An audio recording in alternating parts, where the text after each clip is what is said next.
Welcome back, folks, to another episode of Farm Simulator 2022. We're going to kick a tire on Big Jake. Let's get started here, folks. Today's exciting. You know why? Potatoes are ready. Let's start doing potatoes, folks. Now, it's been a while since I've done potatoes. So let's hop over to Little Horse. We'll get to Little Horse eventually here. There we are. Let's go to the shop. And we are gonna take a look at potato technology. Now, before we even pull them out of the ground, we got to take the tops off of them. And, I mean, we could get a big one like that. Or we could do a smaller one like this. Let's go safe and not waste a bunch of money. Let's get the smaller one.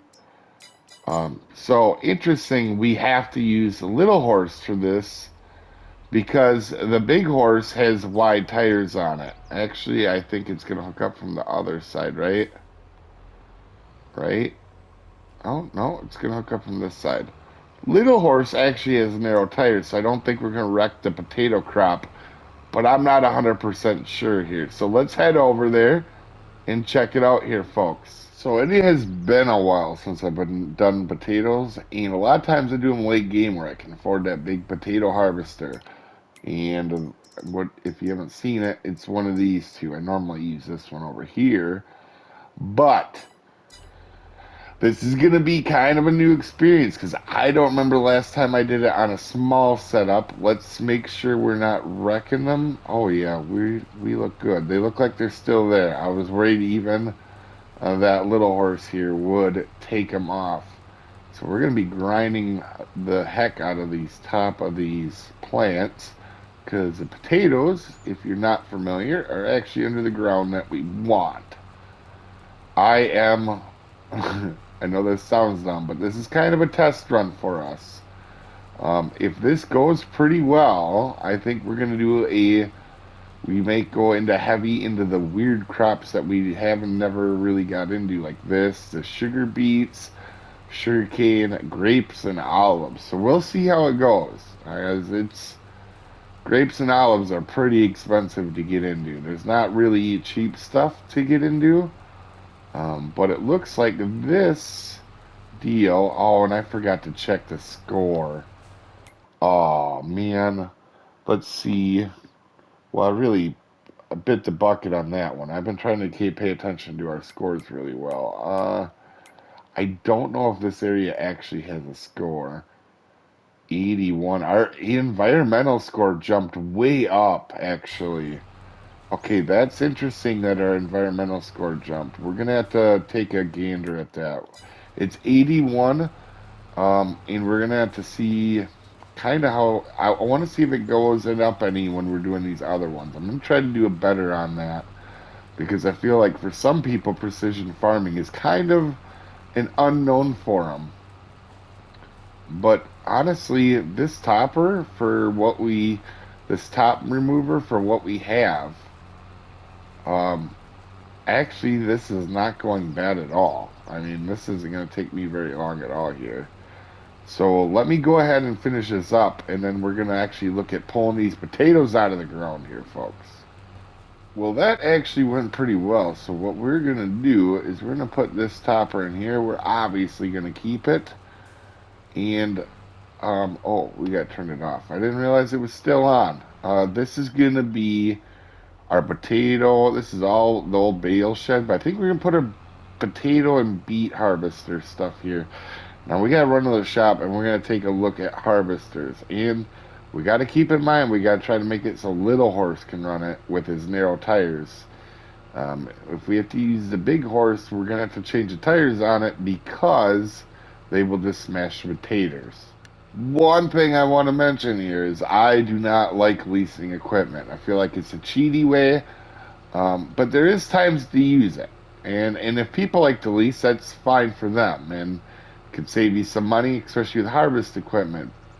I like doing it. But today, I think we're going to do it for a few reasons. We're short on money. And with being unknown on the potato side like this, I want to make sure whatever equipment we're going to get is going to actually work for us. And I don't want to make the mistake like I did with the cedar where we're just out a bunch of money. So we have a few options here. We could dig them out of the ground with this little guy or this one. And I don't think we're going to do that. I think obviously we need to go up something a lot higher to one of these, but Little Horse doesn't have 200 horse. So I'm thinking we're going to use this guy. Now I notice he doesn't hold almost anything. That may be an issue. Hmm. These will hold 10 and 12. So that means we'd have to run a tractor next to it. Huh. Alright, I think we actually are gonna lease one of these big ones. Yeah, I don't know. You know what? Let's try the little one. I'd rather try the little one and to see how it's gonna work. 7,000 to lease it. Probably more than our potatoes are gonna be worth. Holy, that's a big shindig for Little Horse. Woo! I don't know if he's actually gonna be able to run this. What did they say this horse? I thought this was 110. It says we can do it. All right, Little Horse, don't tip over when we hook up to it now. All right. Oh, it's even got rear steer? Oh, okay. All right. Let's go take this up there and see what happens. So I noticed this had a water icon on it, and it definitely is not filling up. So I don't know if it needs water or it gets water for the potatoes. We'll see. It doesn't look like there's a water tank on it, but it couldn't load any up. And I'm really curious to see how this one goes. I've definitely 100% never used a pull behind harvester before like this. Not especially this mod. This is a brand new mod. But anyway, let's try this out. Let's unfold this. I'm a little nervous about this. All right. Boy, turn on pipe out. Doesn't look like it holds very well. Let's turn on. Let's see how wide.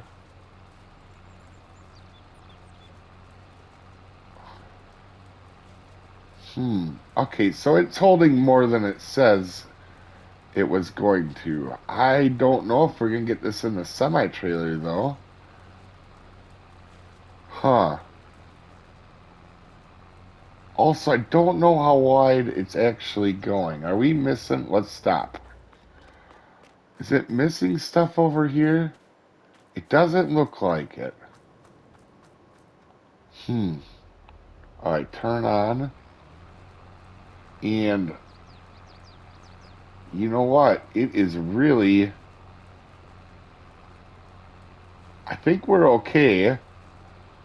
After this roll, let's see if we can get this in the semi or not. Oh, and I just got smoked by the train. That's how you speed potato harvest. You just have have the train push you across the whole field. It might actually. No, cars, don't do this to me. We're gonna go figure out if it fits in the semi or not. Actually, it looks like it might go into the semi. We might not need to buy another trailer. Look at that, folks. It's gonna unload into the... Oh, this is so awesome. All right, I think we're good to go for a montage here, folks. Car, get out of my way. We're potato harvesting, damn it.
some interesting things about this machine. Didn't see that the water played a role at any point, but I just noticed you can tip the pipe on this. Well, it's not really a pipe, it's conveyor, but you can tip it, and that's really cool.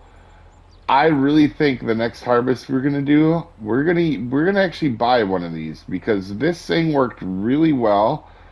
Let's see, how much should we actually get from this harvest? 15,000, so it wasn't a lot. We'll have to do a bigger field, but I feel like this thing could handle. I mean, we could do at least twice this field size. Oh, nitrogen is bad. Oh, and it'll need plowing again. Oh, oh, interesting. So after you do potatoes, you have to plow. So we'll have to do that. But this thing, I liked it. We're gonna be getting one of them. I felt like it worked pretty well. Once I realized that it didn't go very wide, and I knew that, but I didn't realize where the width was on the machine of where it was taken. This thing worked pretty well, and I am all about the potatoes. How big of a potato farm we do next season, I'm not sure. We got to see how much we like the sugar beets, the sugar cane, stuff like that. But let's go ahead and get rid of this. That means I'm gonna have to get the John Deere up here with the plow. We got to get this. Uh, I don't want to leave this too long like this, sitting there needing to be plowed and stuff. Let's check our score too while we're here. Oh, of course it's gonna auto save. Let's go ahead. Come on. 81. So it didn't move. That's not a bad thing or a good thing. I'm happy. Actually, to me, it's kind of a good thing we didn't go down. So that's what's cool. We're starting to get some decent numbers in precision farming. Let me grab the plow, guys. All right, looks like we got some plowing to do. And then I am actually going to go ahead and I think this is going to need lime too when it's done, right? Oh, you know what? I might run lime over it just to be safe. 2.6, I mean, that's good. I may actually not. I think we might leave it. Also, between this episode and next, since we're running out of time, we need to fill up some of that wood that's at we need to fill up the sawmill. I have some wood already laying down on the ground ready to go. I'm going to cut that edge off too, and I'm going to do that in between episodes. Just because we really need to get that done and that sawmill filled back up. That sawmill is going to be starting to be a big priority to us because it is so hard to fill. But anyway, you guys have a wonderful day, and I'm going to have some fun on the map just doing some stuff here, guys. Have a good one.